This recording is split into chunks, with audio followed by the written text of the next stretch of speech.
തുടർഭരണം ലഭിച്ചത് ഗിമ്മിക്കല്ല, UDFന് മറുപടിയുമായി മുഖ്യമന്ത്രി. നമസ്കാരം. ഈ ദിവസത്തെ ഏറ്റവും പ്രധാനപ്പെട്ട വാർത്താ വിശേഷങ്ങളുമായി ജനയുഗം ടോപ്പ് 10 ന്യൂസിലേക്ക് സ്വാഗതം. കേരളത്തിൽ തുടർഭരണം ലഭിച്ചത് ഗിമ്മിക്കുകൊണ്ടല്ലെന്നും എല്ലാ രംഗത്തും പുരോഗതി നേടിയെന്നും മുഖ്യമന്ത്രി പിണറായി വിജയൻ. ദീർഘവീക്ഷണത്തോടെയുള്ള നയങ്ങളുടെ പ്രയോഗവും ജനകീയ പ്രതിബദ്ധതയും ഒത്തുചേർന്നാണ് സംസ്ഥാനത്ത് വലിയ മാറ്റങ്ങൾ കൈവരിക്കാൻ കഴിഞ്ഞതെന്നും മുഖ്യമന്ത്രി പറഞ്ഞു. സർക്കാർ പ്രഖ്യാപിച്ച പദ്ധതികൾ സമയബന്ധിതമായി പൂർത്തിയാക്കിയെന്നും അദ്ദേഹം വ്യക്തമാക്കി. പൊതുവിദ്യാഭ്യാസ രംഗത്തെ നവീകരണം, ആരോഗ്യ മേഖലയിലുണ്ടായ വികസനം, സാമൂഹ്യ സുരക്ഷാ പദ്ധതികളുടെ വ്യാപനം എന്നിവയാണ് സർക്കാരിന്റെ പ്രധാന നേട്ടങ്ങളെന്ന് മുഖ്യമന്ത്രി ചൂണ്ടിക്കാട്ടി.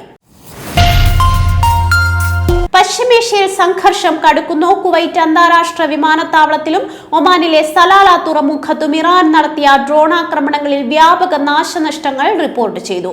UAE ലക്ഷ്യമാക്കി ഇറാൻ തൊടുത്തുവിട്ട മിസൈലുകളുടെ അവശിഷ്ടങ്ങൾ പതിച്ച് 5 ഇന്ത്യക്കാരടക്കം 6 പേർക്ക് പരിക്കേറ്റു. അബുദാബി ഖലീഫ ഇക്കണോമിക് സോണിൽ മിസൈൽ അവശിഷ്ടങ്ങൾ പതിച്ചുണ്ടായ തീപിടുത്തത്തിലാണ് ഇന്ത്യക്കാർക്ക് പരിക്കേറ്റത്. ഇവരെ ഉടൻ തന്നെ ആശുപത്രിയിൽ പ്രവേശിപ്പിച്ചു.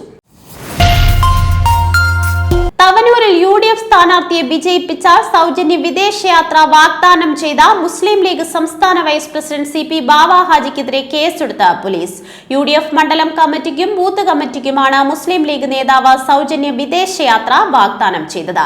തവനൂരിലെ UDF സ്ഥാനാർത്ഥി VS ജോയിയുടെ പ്രചാരണ യോഗത്തിൽ സംസാരിക്കവെയായിരുന്നു അദ്ദേഹം ഇക്കാര്യം പ്രഖ്യാപിച്ചത്.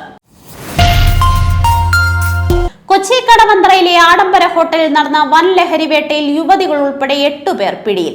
ആലപ്പുഴ നൂറനാട് സ്വദേശി അക്ബർ ഷാ, പന്തളം സ്വദേശി മെയ്ഫർ ബെൻസി റാവുത്തർ, കൊല്ലം ചടയമംഗലം സ്വദേശി സെയ്ദലി ഫാത്തിമ, കണ്ണൂർ അഞ്ചരക്കണ്ടി സ്വദേശി അമൽ റൌഫ്, തിരുവനന്തപുരം ശംഖുമുഖം ലീല ഹൌസിൽ ഷാജി ഫെർണാണ്ടോ, കലൂർ കെൻപാം ഫ്ളാറ്റിൽ ഓസ്റ്റിൻ ജോസ്, അഡ്വക്കേറ്റ് രോഹിത് നായർ, ആലുവ കടങ്ങല്ലൂർ ഒബ്രോൺ അപ്പാർട്ട്മെന്റിൽ ജിനോ മുരളി എന്നിവരാണ് പിടിയിലായത്. രാജ്യത്ത് ഭീകരാക്രമണം ലക്ഷ്യമിട്ട് പ്രവർത്തിച്ച ലഷ്കർ ഭീകര മൊഡ്യൂളിനെ തകർത്ത പോലീസ്. പഞ്ചാബിലെ മലർക്കോട്ടലയിൽ നിന്ന് പാക് 2 ഭീകരരെയും ഒരു സഹായിയും ജമ്മുകശ്മീർ പോലീസും പഞ്ചാബ് പോലീസും ചേർന്ന് നടത്തിയ സംയുക്ത നീക്കത്തിലൂടെ പിടികൂടി.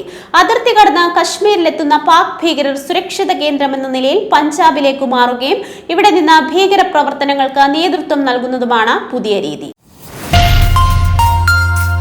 BJP അധികാരത്തിൽ വന്നാൽ ജനങ്ങളുടെ ഭക്ഷണം കഴിക്കാനുള്ള സ്വാതന്ത്ര്യം ഇല്ലാതാകുമെന്നും മീനും മുട്ടയും പോലും കഴിക്കാൻ അനുവദിക്കില്ലെന്നും പശ്ചിമ ബംഗാൾ മുഖ്യമന്ത്രി മമതാ ബാനർജി. മറ്റ് സംസ്ഥാനങ്ങളിൽ ബംഗാളി ഭാഷ സംസാരിക്കുന്നവരെ തിരഞ്ഞുപിടിച്ച് ആക്രമിക്കുകയാണ്. വർഗീയ കലാപങ്ങൾ അഴിച്ചുവിട്ടാണ് BJP അധികാരം പിടിച്ചെടുക്കുന്നതെന്നും അവർ ആരോപിച്ചു. തമിഴ്നാട് നിയമസഭാ തിരഞ്ഞെടുപ്പിൽ നടൻ വിജയിയുടെ പാർട്ടിയായ തമിഴക വെട്രിക്കഴകം സ്ഥാനാർത്ഥി പട്ടിക പ്രഖ്യാപിച്ചു. പാർട്ടി അധ്യക്ഷൻ വിജയ് 2 മണ്ഡലങ്ങളിൽ മത്സരിക്കും. ചെന്നൈയിലെ പെരമ്പൂർ, തിരുച്ചിറപ്പള്ളിയിലെ തിരുച്ചി ഈസ്റ്റ് എന്നീ മണ്ഡലങ്ങളിൽ നിന്നാണ് വിജയ് ജനവിധി തേടുന്നത്. TVK ജില്ലാ സെക്രട്ടറി VP മതിയഴകൻ കരൂരിൽ മത്സരിക്കും. നവി മുംബൈ അന്താരാഷ്ട്ര വിമാനത്താവളത്തിൽ നിന്ന് ഇൻഡിഗോ 30 പുതിയ റൂട്ടുകൾ പ്രഖ്യാപിച്ചു. മാർച്ച് 29 മുതൽ ഏപ്രിൽ 30 വരെയുള്ള കാലയളവിൽ വിവിധ നഗരങ്ങളെ ബന്ധിപ്പിച്ചുകൊണ്ടുള്ള സർവീസുകൾ ആരംഭിക്കുമെന്ന് ഇൻഡിഗോ അറിയിച്ചു. പുതിയ റൂട്ടുകൾ നിലവിൽ വരുന്നതോടെ നവി മുംബൈയിൽ നിന്ന് ആഴ്ചയിൽ 400-ലധികം സർവീസുകൾ നടത്താനാണ് കമ്പനി ലക്ഷ്യമിടുന്നത്. മുംബൈയിൽ ഡെലിവറി വാഹനത്തിൽ നിന്ന് 27 LPG ഗ്യാസ് സിലിണ്ടറുകൾ മോഷണം പോയതായി പരാതി. മുംബൈ കാണ്ടിവാലിയിലെ ചാർക്കോപ്പിൽ വെച്ചാണ് മോഷണം നടന്നത്.